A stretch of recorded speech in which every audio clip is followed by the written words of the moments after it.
The weapon between worlds. The Winchester Model 70 lay across Corporal James White Feather Morrison's lap like a piece of discarded lumber, its blued steel dulled by months of Pacific humidity and neglect. Around him, the makeshift barracks of Camp Tanaka buzzed with the usual evening arguments. Which guard could be bribed for extra rice, whether the war would end before Christmas, whether any of them would live to see home again.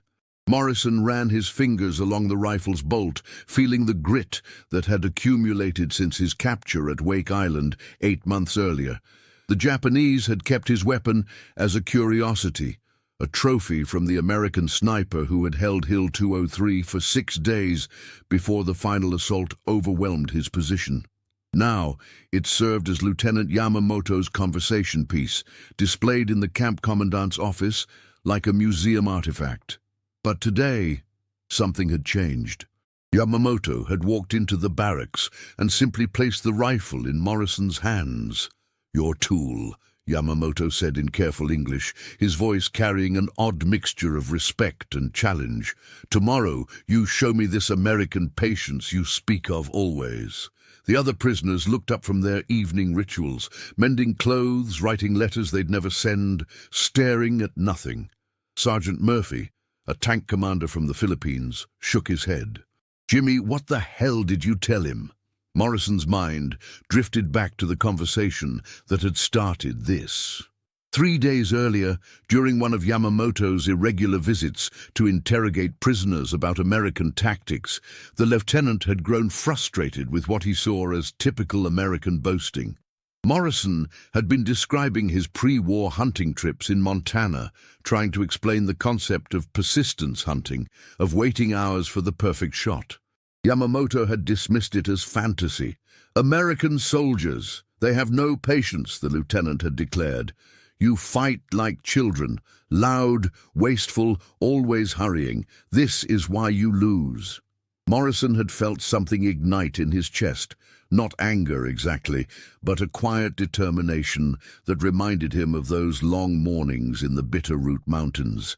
"Lieutenant, patience isn't about time. It's about understanding what you're waiting for." Now, holding the Winchester again, Morrison understood what Yamamoto wanted. A demonstration, a test, perhaps even a trap. The weight of the rifle brought back memories of those Montana dawns, when the air smelled of pine and possibility instead of sweat and uncertainty. Back then, patience meant waiting for the perfect moment to feed his family. Here in Camp Tanaka, in the oppressive heat of the Pacific Theater, patience meant something else entirely. It meant surviving another day while holding on to whatever dignity remained. Morrison looked around the barracks at the faces of men who had believed they were fighting savages, only to find themselves arguing philosophy with their captors. The contradiction sat heavy in his chest, like a meal that wouldn't digest. If stories like this make you question what you'd do in someone else's boots, tell us in the comments how you imagine you'd react in this camp. And stay with us for the next chapters. How do you hold on to who you were when everything you believe starts to crack? The pre-dawn mist clung to the camp perimeter like cigarette smoke in a closed room. Morrison had barely slept, the Winchester beside his bunk serving as a cold reminder of what lay ahead. He'd cleaned the rifle by touch in the darkness, muscle memory guiding his hands through the familiar ritual of maintenance. The other prisoners gave him space, understanding that something significant was building. At first light, Yamamoto appeared with 2 guards carrying boxes of ammunition and what looked like surveying equipment. The lieutenant's usual stern expression carried an undercurrent of anticipation, like a teacher preparing a difficult exam.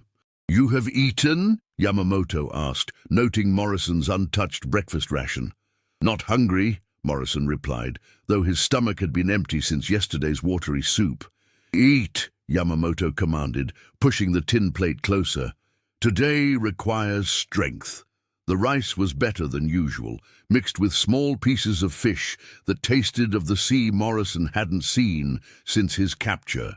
As he ate, he noticed Yamamoto watching his every movement, studying how he handled the chopsticks he'd reluctantly learned to use. Sergeant Murphy approached, his voice low with concern.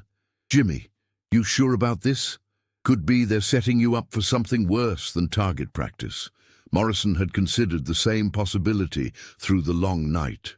In the Pacific Theater of 1943, trust was a luxury few prisoners could afford.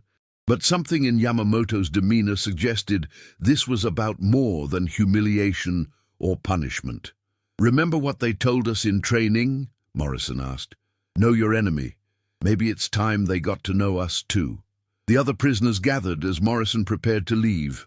Among them was Private Collins, a boy from Alabama who still spoke of the Japanese as if they were monsters from propaganda posters. His eyes carried the same confusion Morrison had seen in his own reflection, the slow realization that monsters didn't serve you better rice or ask about your family in broken English.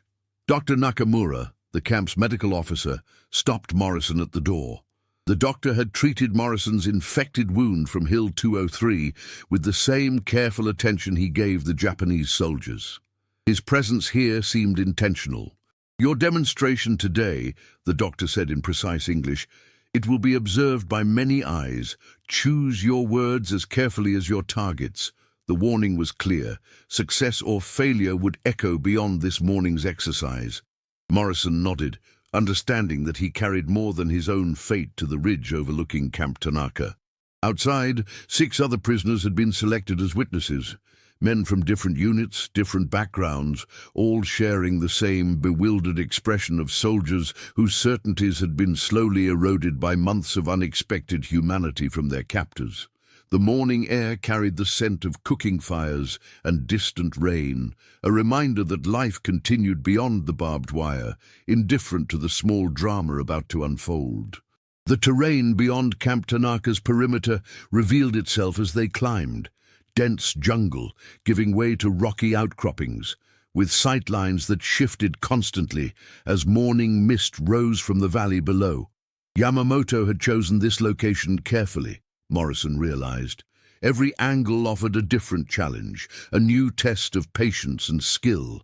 Cardboard targets dotted the landscape at various distances, some visible, others partially concealed behind vegetation or rocky barriers.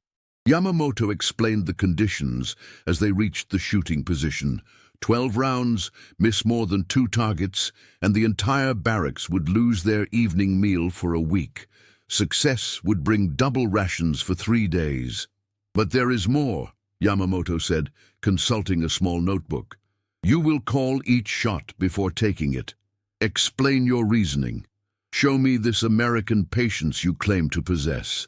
Morrison settled into position, feeling the eyes of the other prisoners on him. The Winchester felt different now, heavier somehow, loaded with months of accumulated hunger and frustration. Through the scope, he could see the first target, a simple silhouette at 200 yards. Easy enough. But as his eyes swept the terrain, he began to understand Yamamoto's real test. The targets weren't just about marksmanship, they were positioned to tell a story about patience versus impulse, about the difference between shooting and hunting. The obvious shots were decoys. The real challenge lay in identifying which targets mattered. Private Collins whispered urgently, "Just take the easy ones first, Morrison. Don't let him play games with you." Morrison closed his eyes, letting his breathing settle into the rhythm he remembered from those Montana mornings. When he opened them again, the ridge had transformed. Instead of seeing targets, he saw patterns, wind direction marked by moving vegetation, light angles that would shift as the sun climbed higher. "Target 7, Morrison said quietly, indicating a partially obscured silhouette nearly 400 yards away. "Wind is coming from the southeast, approximately 8 miles per hour. Target is protected by morning shadows now, but in 6 minutes, sun angle will illuminate the full profile." Yamamoto frowned, consulting his watch. The obvious first target remained untouched. Morrison waited. The other prisoners shifted nervously, but he remained motionless, feeling the subtle changes in air temperature, watching the mist patterns that revealed thermal currents. At exactly the moment he had predicted, sunlight struck the distant target. And the Winchester spoke once. The silhouette tumbled. For the next 40 minutes, Morrison called and executed each shot with mechanical precision, but more importantly, with visible patience. He waited for wind to settle. He allowed for thermal drift. He passed up easy shots when better opportunities were developing. Do you think you'd cling to what you were taught back home, or to what your own eyes see in a place like this? Comment which side you'd lean toward, and share this episode with someone who loves real human stories from history.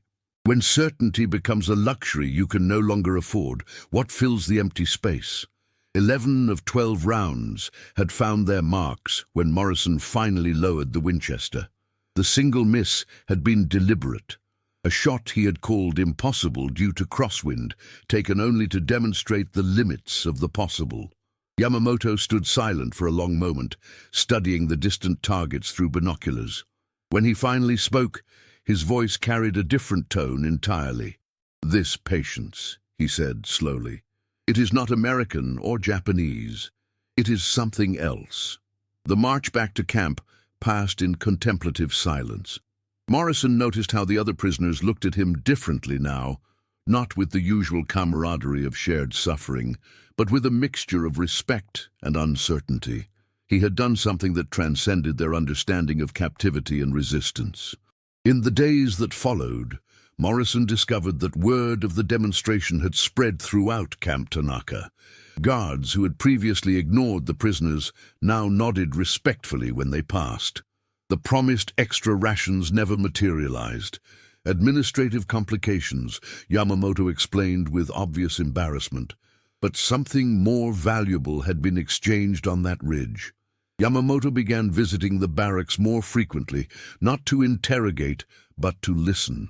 He asked Morrison about hunting techniques, about the mental discipline required for long-range shooting, about the philosophy of waiting. Their conversations drew other prisoners, creating an unlikely circle where American and Japanese perspectives mingled in careful, tentative exchanges. Dr. Nakamura joined these sessions, sharing stories of his medical training in California before the war. His presence served as a bridge, translating not just language, but cultural concepts that seemed impossible to cross. "In my country, we say the gun knows no master, only purpose," Yamamoto said one evening. "Today I think maybe the purpose chooses the man, not the man chooses the purpose." Private Collins struggled with these conversations more than the others. His Alabama upbringing had provided clear categories for the world, us and them, good and evil, friend and enemy. The nuanced reality of Camp Tanaka challenged everything he'd been taught to believe. "They're still the enemy, Jimmy," he whispered to Morrison after one particularly thoughtful discussion about hunting ethics. "Don't let them make you forget that." But forgetting wasn't the issue. Morrison was beginning to understand that the lieutenant was fighting his own war, against the assumption that victory required only aggression, that patience was weakness, that understanding your enemy was unnecessary when you could simply overpower them. The Winchester had become something unexpected, a bridge between two different ideas about what it meant to be a warrior. Morrison found himself remembering his father's words before he'd left Montana for military service. "Son, the hardest thing about war isn't learning to fight, it's learning when not to." Night after night, Morrison lay in his bunk, feeling the weight of contradictions that had no easy resolution. The Japan of propaganda posters bore no resemblance to the complex, thoughtful men he encountered daily in Camp Tanaka. Yet his loyalty to America remained unshaken, even as his understanding of the enemy evolved.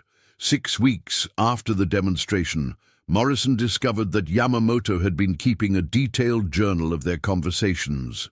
The revelation came accidentally when the lieutenant left his notebook open during one of their evening discussions about marksmanship philosophy. Morrison's limited Japanese allowed him to recognize his own name and a few key phrases, but Dr. Nakamura quietly translated the visible entries later, revealing something extraordinary. Yamamoto had been documenting not just Morrison's tactical insights, but his observations about American character, motivation, and the psychological foundations of patience under pressure. He writes that you represent something his military training never prepared him to understand. Dr. Nakamura explained carefully. An enemy who fights not from hatred, but from duty, who shows respect even in captivity. The doctor paused, choosing his words with obvious care. There is more. He requests permission to submit these observations to his superiors. He believes understanding your kind of patience could change how his forces engage American positions. Morrison felt a chill that had nothing to do with the approaching Pacific winter. The Winchester demonstration hadn't been a simple test or conversation piece. It had been intelligence gathering of the most sophisticated kind. Yamamoto had used Morrison's own pride and skill to extract insights that could cost American lives. Yet even as this realization settled in his mind, Morrison couldn't summon the expected anger. The lieutenant's questions had been genuine, his interest in learning authentic. The contradiction sat heavily. Yamamoto was simultaneously his captor and his student, his enemy, and perhaps the closest thing to a friend he'd found in Camp Tanaka. That evening, Morrison confronted Yamamoto directly about the journal. The lieutenant didn't deny its contents or purpose, but his explanation revealed another layer of complexity. My superiors believe American soldiers are weak because they question orders, show mercy to prisoners, wait for perfect conditions, instead of attacking immediately, Yamamoto said. I try to explain this is not weakness. This is different kind of strength. He gestured toward the journal. These writings, they may save lives, both American and Japanese. When my officers understand your patience is tactical choice, not hesitation, they will respect it.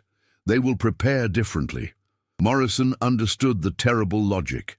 If Japanese commanders learned to anticipate American tactical patience instead of dismissing it as weakness, battles might be shorter, strategies more effective, casualties potentially reduced on both sides. The weight of this knowledge created a new burden. Morrison realized he had become an unwitting contributor to the war effort of both sides, helping his captors understand his countrymen while perhaps making future conflicts more efficient and deadly. Private Collins's reaction was immediate and harsh when Morrison shared what he'd learned. You've been giving them everything they need to kill more of our boys, he accused. This whole patient warrior act was just you being played for a fool. But Dr. Nakamura offered a different perspective. Understanding between enemies, it is not betrayal, it is evolution. War changes when fear becomes respect.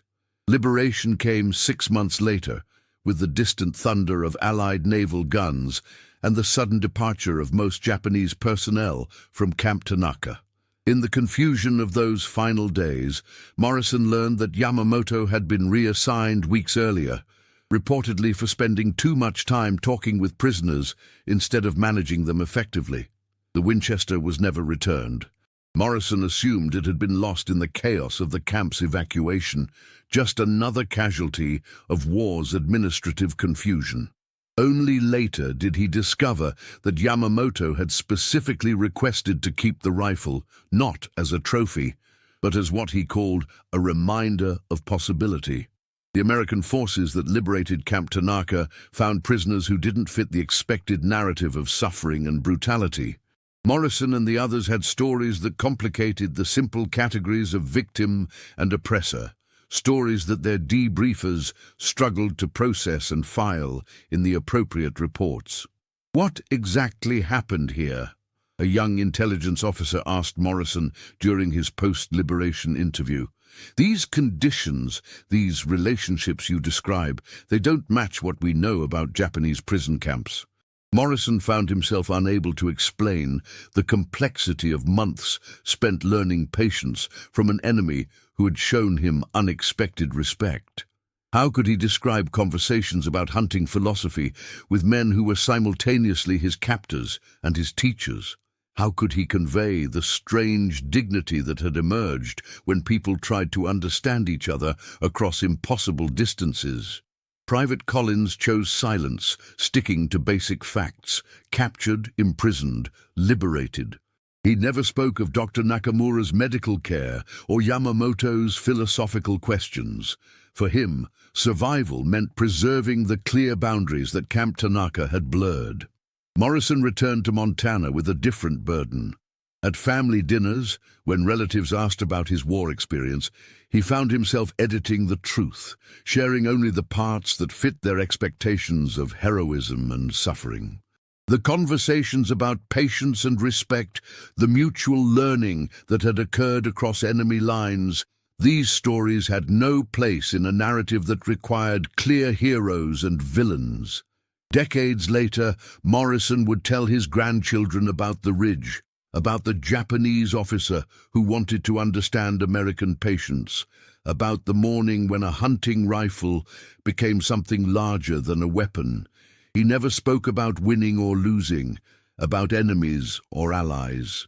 Instead, he talked about the strange dignity that could emerge when people tried to understand each other across impossible distances.